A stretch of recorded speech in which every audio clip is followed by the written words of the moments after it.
Okay, so this is enough money to break this state. It's enough money to be able to start running media and advertisements on in numerous major metropolitan areas. This is the big deal, right? It's a very big deal. And so, yeah, and so I'm praying that this would be enough. Now, remember, you guys, I told you that the tour was going to start in Oklahoma. And it's funny that we're back pretty damn close to Oklahoma here, right? Getting ready to start another tour. And I believe that this is going to be the final one. We've already served everybody. All the executive officers, all the judicial, they've all been served, right? And so I said that it was going to be 32 press conferences at 32 state capitals over 40 days, ending in Washington, D.C., where I will be delivering oral arguments on behalf of people of the United States with information, freedoms, and rights that have been robbed from them by this government. I believe that we're there. I believe that we're there. And so, we'll see. But if we can get this judgment and even a portion of it secured, and we've got motions out to the U.S. Marshals to collect, and we're going to see how it's going to work out, guys. I can't say, but all we're waiting on right now to start this final tour around the country is that docket number. As soon as we get that docket number, we will start. All right? None will stand up. I'm not really sure what that means, but if you're here to disagree and cause discontent or whatever, absence of faith, then you're welcome to go someplace else. This is a place where we have faith and hope. We're going to continue to have that. Anybody that doesn't have that is welcome to go find someplace else and someone else to listen to. All right. Thank you so much. All right, guys. So I want to talk with you briefly about the DOJ memo. All right, you guys are very concerned or excited about that. You guys are think that's the answer. It's not the answer, you guys. Remember what I used to do, right? I used to create diversions for government. I'm an expert at it, and as an expert in governmental diversions, let me tell you what's really going on. All right. So first off, I've been saying for a long time, words and actions have to align. If your words and your actions do not align, you're a liar. You're lying. Okay. If you say that you're honorable, you can portray yourself as honorable, but if your actions are not honorable, then guess what? You're not. You're lying. You're not honorable. You're a liar.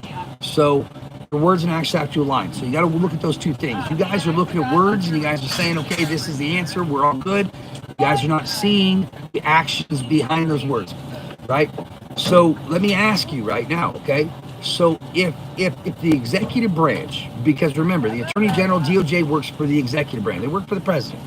If the executive branch believed that the judicial officers were in fact unconstitutional, that they were acting unconstitutionally, then why are you still in that courtroom working with them? Why is it business as normal? Why is it that all last week, the week before, and the week before that, it's been business as normal, continuing to prosecute people by information, continuing to prosecute people that have been illegally and unconstitutionally arrested? Why is it still continuing to be business as normal, right?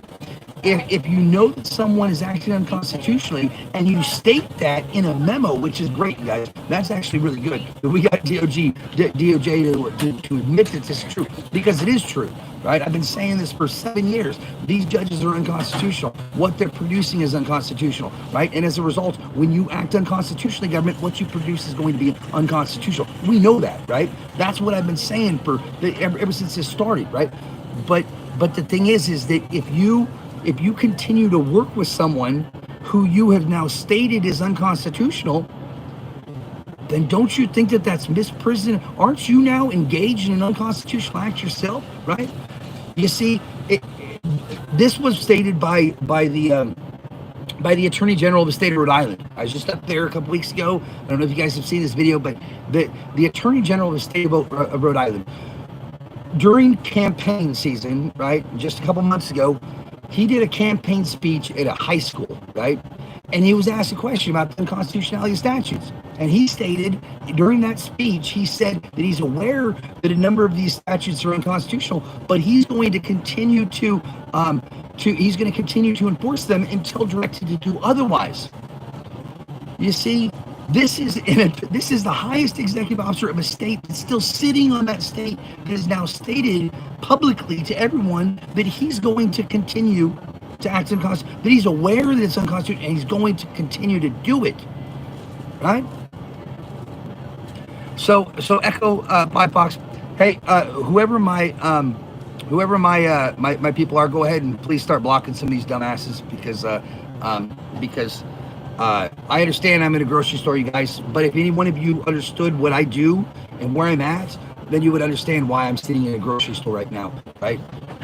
So, you know, if you want to come up with something stupid, then we'll just do that. So again, the Attorney General of the state of Rhode Island, a state attorney, just sitting Attorney General right now, said that he's fully aware that they're acting unconstitutionally, which is foreknowledge, stated foreknowledge that he's aware of a crime being committed, and he's going to continue to permit those crimes to be conducted, right? He's going to continue to permit his agents to act unconstitutionally. That is foreknowledge of a crime. We have him in his own statement, his own words, that he's aware, and he's going to continue to do it. Guys, there is a maximum law that any act unconstitutional at the beginning cannot become constitutional over time or by subsequent legislation. It doesn't matter how long it's been done, doesn't matter how many times it's been done, doesn't matter who tells you can do it. If it's unconstitutional, it's unconstitutional, and an unconstitutional act can never produce a constitutional outcome ever, ever, right? So that's a fact, right? So when we have foreknowledge of an unconstitutional act that's being committed and they continue to do it, then guess what? It still is unconstitutional. It doesn't matter, you know, but now we have you on a deprivation of rights. We have you on a conspiracy to deprive of rights, Title 18, 2.2 and 2.1, because of your foreknowledge of crime, criminal acts that's being committed, right? So again, right? So we have the DOJ memo, right? Why is it that their words and their actions are not aligning with one another? If you believe that the judges are unconstitutional, then your actions should show that you're not going to continue to act unconstitutionally, right?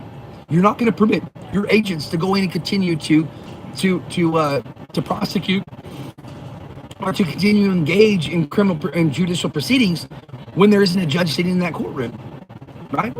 Wouldn't happen. So there's issue number one, right? There's issue number one. Words and actions are not aligning. We know that they're lying, okay? So now we know that they're lying, then let's figure out what they're lying about, all right? Guys, Chevron last year, June 28th, you guys all remember the ruling? You guys are like, oh my God, this is the one. This is it, right? Right? And it was the right decision. It absolutely was. But what was it about? Well, Chevron was about the executive branch amending the law, right, without having any authority to amend the law, because all legislative power is vested in the Congress of the United States. That's Clause 1, Article 1 of the United States Constitution. All legislative power is vested in Congress of the United States. No other branch of government has any power to legislate. That means create, amend, or destroy law, right? All law must be created by the legislative branch. Right? The executive branch, all they can do is create orders, executive orders, but orders must be consistent with the law because judges have no legislative authority. They have no legislative power whatsoever. So the executive branch has no authority to be able to create, amend, or destroy any law. Right? So there's what was going on. So Chevron was all about, there was ambiguity in the law. If there was, then guess what? The executive branch could write policy and then go out and enforce that policy against the people as though it were law. It's not law. It's not law. And that's what the Supreme Court decided. And that is the right decision. Okay? It is the right decision. But everybody was so excited about Chevron. What came from Chevron? Have you guys seen any change from Chevron? Have you guys seen it actually be implemented? Right? Are these police out here enforcing the law? Are they still out here enforcing policy? Are they still pulling you over when you don't have a license plate? Huh? Are they still arresting you when you don't have a license? Right? They're still enforcing their policy. Nothing's changed. Right? So words and actions, once again, you guys got to look at words and actions. Their words say that we're not going to permit them to do something, and yet their actions say they're still going to do it. Nothing's changed. Nothing's changed whatsoever. So there's problem number one. Words and actions. You have to look at those two things. They have to align. If they don't align, then we know that they're lying. All right. So Chevron, June 28th, they come out with that ruling, and they say to everybody that, hey, executive branch, you don't get to legislate. You don't get to do whatever you want to do. And then the very next week, you guys, the very next week was the Trump immunity case. the very next week.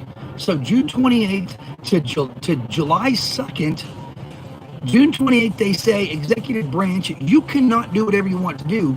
And the very next week, they say, executive officer, you can do whatever you want to do. Why are you guys not questioning that? Why are you guys not? One week, they say, executive branch, you cannot do whatever you want to do. And the very next week, they say, executive officer, you can do whatever you want to do.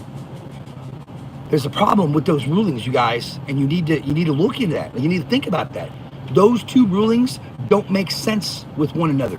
You know, maybe if it's a completely different court, that would be one thing, but it's the same exact, it's 1 week apart. 1 week, executive branch, you cannot do whatever you want to do. The very next week, executive officer, you can do whatever you want to do. Guys, I knew that week that there was a quid pro quo. I knew it. I was sitting, Natalie, I'm not going to argue with this shit. I want you to listen to what I'm saying, all right? Because I've been commenting on your stuff, and I want you to understand what's going on here, all right? You guys, there's a number of people that are blinded by this administration, and they're simply going along with what the administration, because they're not looking at the actions, and I'm trying to bring the actions to your knowledge, right? So you can listen to them, but if you don't want to, then please just go someplace else, right? I'm going to try not to look at any comments here, but the simple fact of the matter is that words and actions must align, and they don't align. They don't align. There was a quid pro quo that came out, and I knew it. I was in Washington, D.C. on the day of the immunity ruling, and when they came out with that immunity ruling, I said, I better get out of D.C., right? And I got on my motorcycle and I started riding south, right? That was on July 2nd. Right? The very next week was the attempted assassination on Mr. Trump. The day before that, I was laying on my back on the interstate after my forks were cut on my motorcycle. Okay? So on July 11th, I'm laying on my back. I knew that there was a problem. I didn't know what the problem was, but I knew whether Trump was compromised. I don't know on that. Whether he's doing it in agreement and willfully, I don't know. But what I can say is that when that DOJ memo came out, I knew what the problem was. I knew exactly what it was, right? Here's what's happening, you guys, all right? So the Supreme Court of the United States granted the executive officer immunity. President of the United States, you now have Trump, you now have immunity. Very specifically, Trump, you have immunity. Right, so you go from 1 week, executive branch, you don't get to do whatever you want to do. So next week, Trump, you can do whatever you want to do. And now we have this DOJ memo that came out, right? This DOJ memo that came out said, it came from the executive branch, and it's trying to tell all of you that all these judges are not judges. They don't work for the judicial branch. They work for the executive branch. They're all ALJs. They're all hearings officers who work for the executive branch. Who's in charge of the executive branch? Trump is. If you guys accept this narrative, if you guys buy into this delusion, this diversion that they're creating, Trump can grant immunity on those judges. He can grant immunity on those ALJs, and now everything that they've done will be valid because the Supreme Court of the United States granted him immunity. Right? They're not trying to find a way through this. They're trying to find a way out of this. They're not changing their actions, right? They're saying the words that you want to hear to try to get you to buy into it. But if you accept this narrative, if you accept what they say, what they're saying to you right now, if they accept it, then guess what? Immunity can be granted onto Trump's agents because that's what the Supreme Court had provided. That was the quid pro quo, right? So you know, a lot of people also don't see the fact that they were prosecuting both Biden's son and Trump both at the exact same time. They didn't have to be doing either one of those, right? Why were they doing that? Because they wanted dirt on both the executive officers, whichever one ended up winning the president. They wanted to be able to have dirt to be able to provide the pressure that they've been providing. And again, I don't know if it's willful or not, but what I can say is that this is the agreement that's in place. And I knew that the agreement existed. I just didn't know exactly what it was when I left Washington, D.C. So, again, if you guys accept this narrative, if you accept what they're saying, that these executive hearings officers work for Mr. Trump, then Mr. Trump can grant immunity onto them, and everything they've done will be valid. It will be valid. You will not have any resolution to your situation. But this is what I'm proposing to everybody. Don't accept the narrative. All it is a diversion. They're making you look over here, saying, look over here at what we're doing over here, so that you don't see what we're doing over here, right? They want you guys to buy in and accept this fact that it's over here, all right? Well, not at the Supreme Court. Not if you guys would accept it, but I'm not gonna look. I'm not gonna look at that. All right. So we're moving on. So there's a looky loop. They're wanting you to look over here. They're wanting you to accept these ALJs as part of the executive branch. They're wanting you to acknowledge that, accept that. And if you do, they can be granted immunity. Thus, their actions can be lawful, right? Because Trump's been granted immunity. Now, again, what I want everybody to look at is I want to use what's known as the water gun scenario, right? Or the water gun example.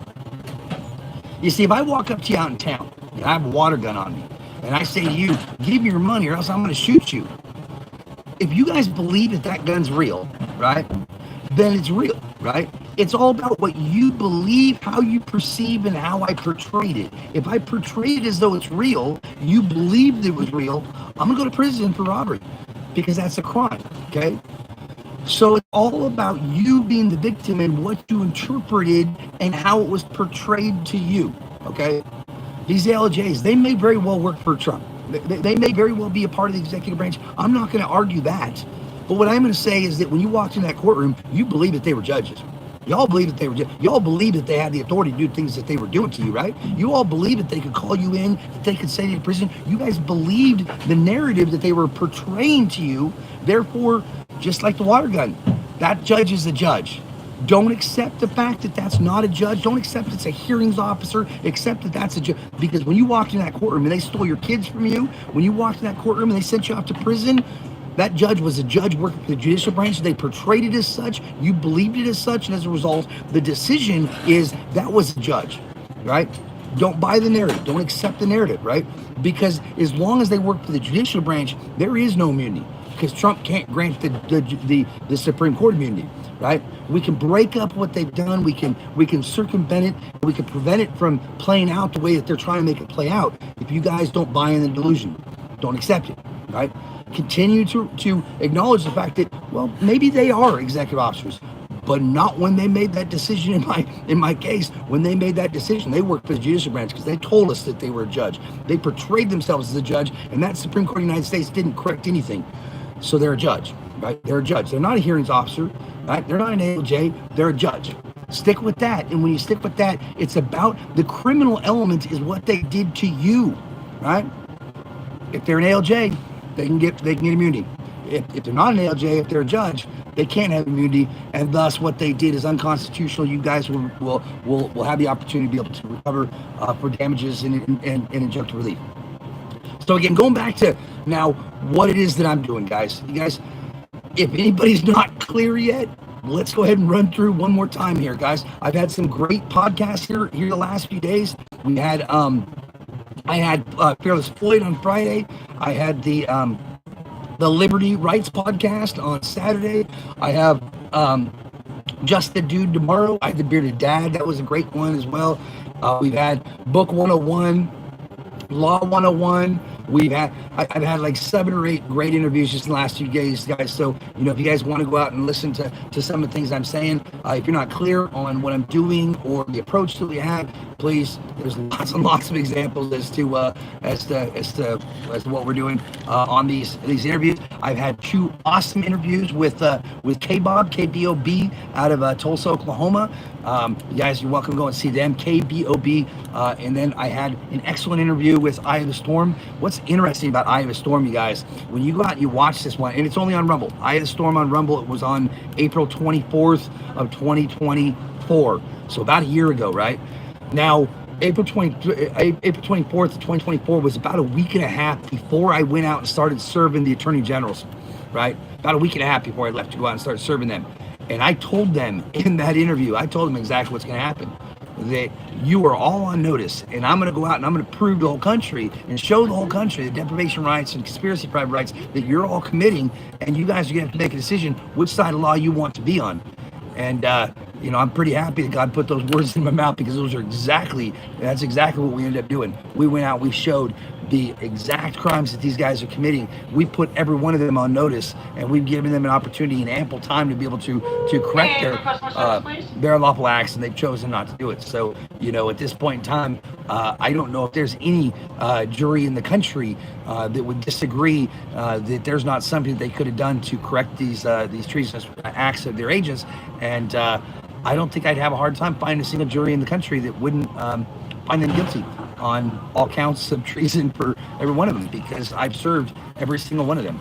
You go to the highest judicial officer, the highest executive officer, you show them that their agents are committing crimes, they continue to permit it to happen. That means that all of the agents are all doing it because their boss is directing them to do it. It's just like the Rhode Island Attorney General. It says that, yeah, we're aware that these laws are unconstitutional, but we're going to continue to enforce them until such time as we're directed otherwise. Well, that's not going to bode very well for you. And,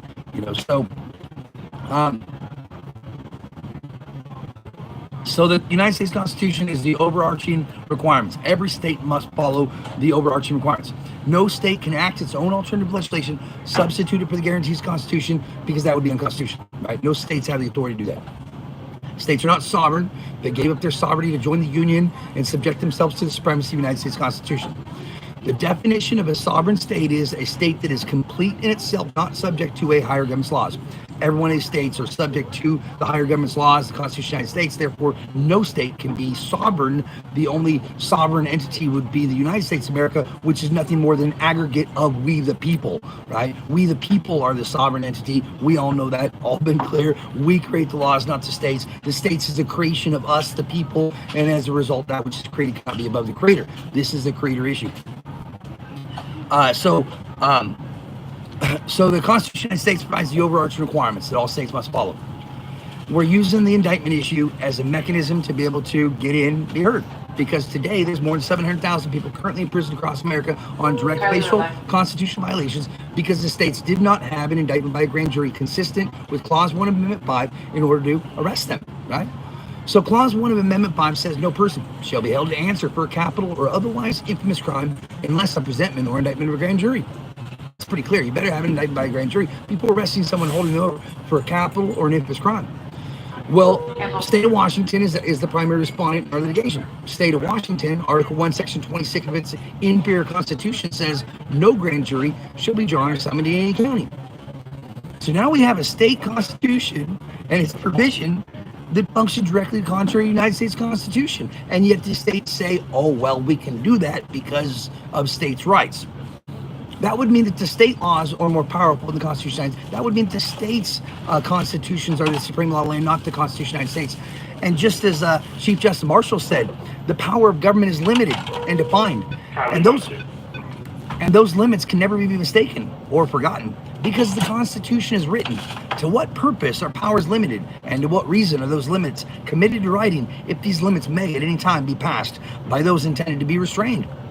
The difference between a government with limited powers and a government with unlimited powers is abolished if these limits do not confine the person on whom they are imposed, and if acts prohibited and acts allowed are of equal obligation. It is a proposition too plain to be contested that the Constitution controls any acts, statutes, customs, or rulings repugnant to it, or the judiciary may alter the Constitution by a simple ruling by a group of judges intent upon the advancing an industry and not upon the will of the people. Why did we write a Constitution? Why did we reduce that Constitution, those laws, to writing if it's not going to be adhered to? The Constitution is there to limit the powers of government. Without the Constitution, our government becomes unlimited, right? They can do whatever they want to do. So this is going back to like even the martial law issue. You know, people talk about martial law. Martial law is not valid because government cannot suspend the very law that's there to restrain them. That makes no sense, right? To what purpose is the Constitution created? To what reason do we have limits on government if the government has the ability to suspend those limits at their discretion, right? or if a prosecutor is able to use his discretion to disregard the constitutional obligation. To what purpose is the constitutional obligation, right? So if the Constitution says you got to have an indictment by grand jury, you got to have it. You can't have discretion. You can't apply and say, oh, well, I'm not going to do it this time because you're using discretion to break the law. And that's the law. To what purpose do we have a law? To what reason do we have a constitution? To why did we create rights? Why do we guarantee them? Why is it in writing? And why is it that government can abridge those obligations at their discretion? None of this makes any sense whatsoever, right? The Constitution is the law that limits our government, right? Preserves the right of the people. So those obligations, constitutionally codified, are never, ever, ever, ever discretionary. You can never just decide, I'm not going to do them, government, in any instance or in any case, because if you do, you're breaking the law. And what is the purpose of the Constitution if you're able to do that, government? That's a question that we need to have with 330 million people.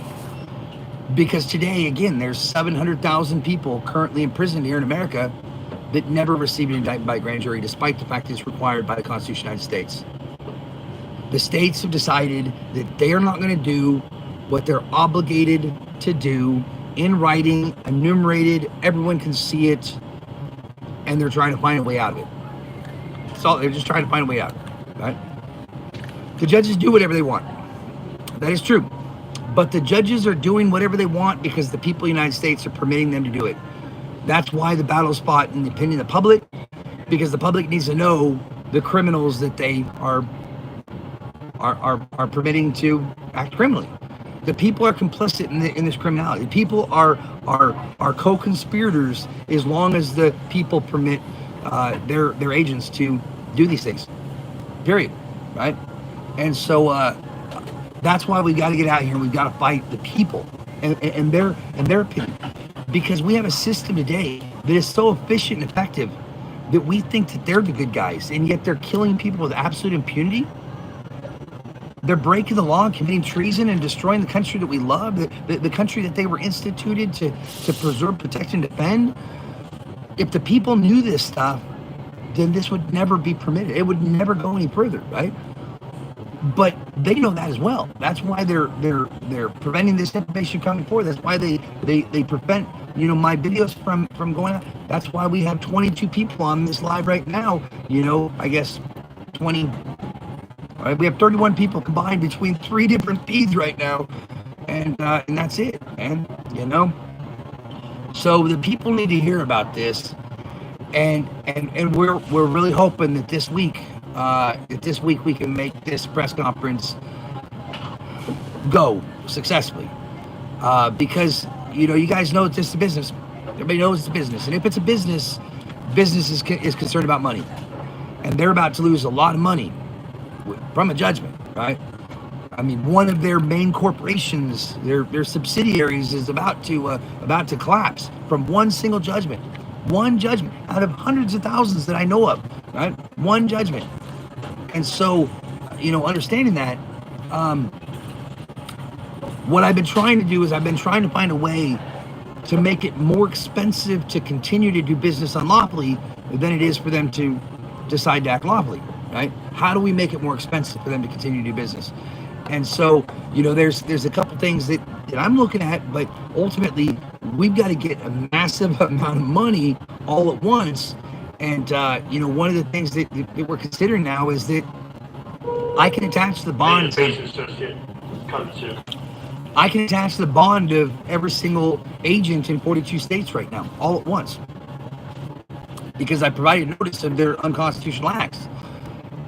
All the way from the attorney general, all the judges, all prosecutor, every attorney, we can attach to every one of their bonds all at once, all of them at once, because they've all been given notice of the crimes that they're committing. Right? It's been served. You've all seen it, and so yeah, we could pull their bonds. I mean, $250,000 per breach of oath. How many attorneys are? I mean, there's 40,000 judges across the United States. 40,000 times 250. They've all been notified. 42 states. I mean, we could have a massive amount of money on one single attack now with the work that we've already done here. And I'm not doing this for the money.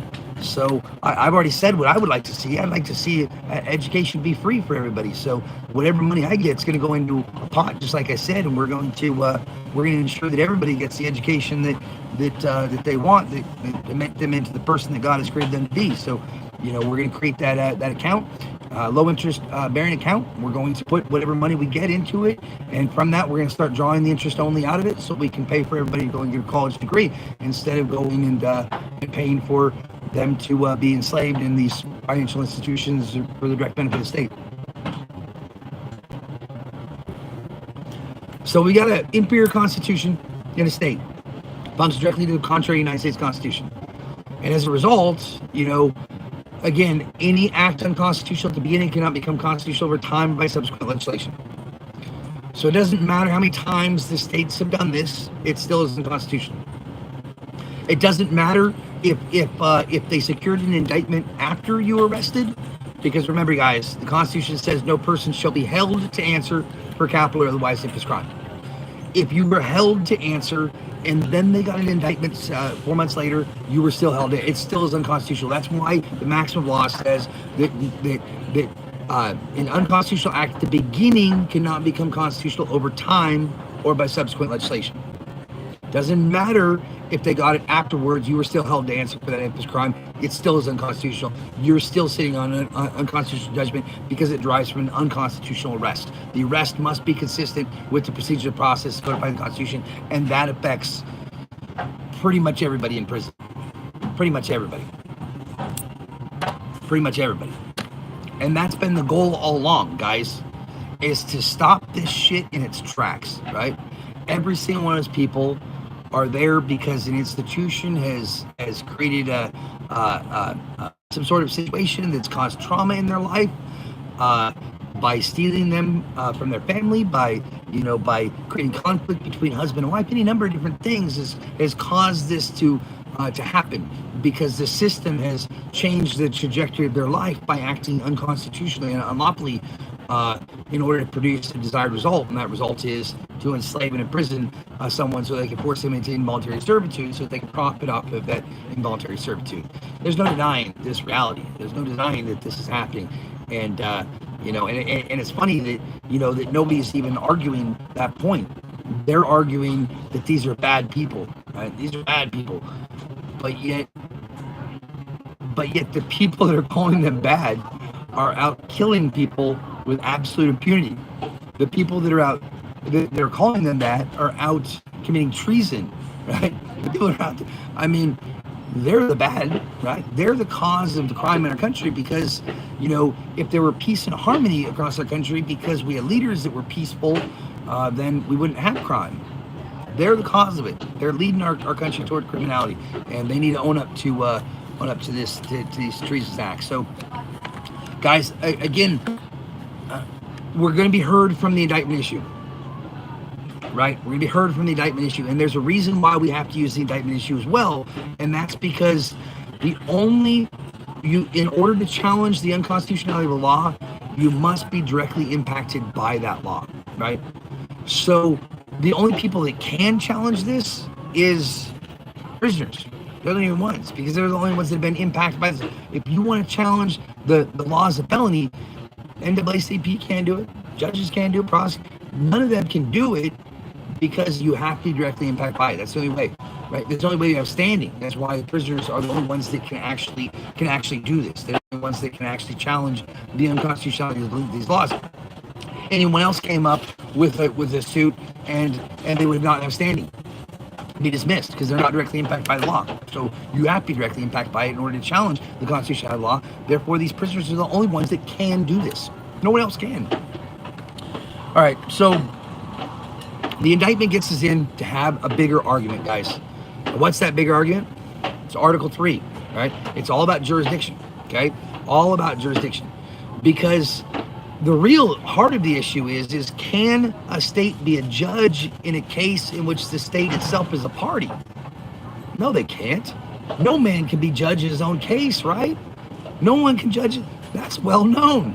So if the state brings an accusation against you by one of its agents, can that state also be the judge in the case? The answer is no, absolutely not. Now, before you guys go off the rocker and start saying, well, who's going to be the judge? It's designed so that the United States of America, the federal judges are the judges if the state brings an accusation. But if the federal government brings the accusation, the state is the judge. There's two different governments there. There's a separation of powers. There's a limit of government authority, right? Limiting of powers. So if the United States of America creates the laws by the central government and then federates them out to all the regional governments, all the states, by federal, that's what federal means, is to federate. They federate them out to all the regional governments, the states, for application administration. Then that means that your accusation or your accuser comes from the United States of America. The state isn't your accuser. The United States of America is the accuser. And if the United States of America, if that government's the accuser, then that means that the state can be a neutral, unbiased decision maker because they're not attached to the one seeking the enslavement, right? Or bring the laws. But if the state brings the accusation, right, through one of its agents, then they cannot be the judge because no man can be judged in their own cause. Therefore, the federal government must be the judge. That's why Alexander Hamilton said in the Federalist Number 80 that the federal judicial authority of the Union must extend to all cases between a state and the citizens thereof. If there's a dispute between a state and the citizens of that state, the federal judicial authority must extend. Alexander Hamilton, Federalist Number 80, it's written right there, right? Alexander Hamilton also stated in the Federalist Number 80 that state tribunals cannot be presumed to be impartial when they speak for themselves. No man ought certainly to be a judge of his own cause or in any cause with which he has the least bit bias or interest. State tribunals cannot be presumed to be impartial when they speak for themselves. Right? No man ought certainly to be a judge in his case or in any case with which he has the least bit bias or interest. Alexander Hamilton, Federalist Number 80, right? One of the original founders, one of the people that wrote the Constitution from the original knowledge, original purpose, the textualist. It's right there. Two of them. Two statements from Alexander Hamilton. Now, there's also the statement from James Madison, the one that I typically use, because this is the earliest known reference to the modern day concept of conflict of interest. Conflict of interest. What James Madison was trying to do is he was trying to formulate the whole idea of what conflict of interest is in this particular statement. He wrote in the Federalist Number 10. Federalist Number 10. Go out and read it, guys. Go out and read it. Federalist Number 10. He said, no man is allowed to be judge in his own cause, because his interest would no doubt bias his judgment and not improbably corrupt his integrity. With equal, nay, with greater reason, a body of men are unfit to be both judge and party at the same time. A body of men are unfit to be both judge and party at the same time. The state is made up of a body of men, made up of prosecutors, judges, law enforcement, CPS. If that body of men bring an accusation against you, that same body of men is unfit to be both judge and party at the same time. Alexander Hamilton, right? Or sorry, James Madison. Now, those are two of the authors of the Federalist Papers, right? The third author of the Federalist Papers was John Jay, the first Chief Justice of the Supreme Court. And what he said in Martin versus Hunter's Lessee, he said the Constitution is presumed that state attachments, state biases, prejudices, and state jealousies might from time to time obstruct the administration of justice by state judges. Therefore, it is the case and not the court that grants original jurisdiction to the Supreme Court. It is the case and not the court that grants original jurisdiction to the Supreme Court. Again, John Jay, the first Chief Justice, the third author of the Supreme Court, or the third author of the Federalist Papers, said the Constitution has presumed that state attachments, state biases, state jealousies, and state interests might from time to time obstruct the administration of justice by state judges. Therefore, it is the case and not the court that grants original jurisdiction to the Supreme Court. In other words, when they tell you to go back to the state and exhaust your state remedies before you can come to the Supreme Court, you need to say, oh, hell no. There's nothing to exhaust because it's the case and not the court that grants jurisdiction to the Supreme Court. And if your case says state of Oklahoma versus you, it's the case because a state is named a party. That's why Article 3 says, in all cases in which a state shall be party the Supreme Court shall have original jurisdiction, because it's the case and not the court that grants jurisdiction. There are nothing to exhaust. There's nothing, no other court, no court can grant jurisdiction to the Supreme Court, because the Constitution has assigned original jurisdiction to the Supreme Court. It is the case and not the court that grants jurisdiction. Okay?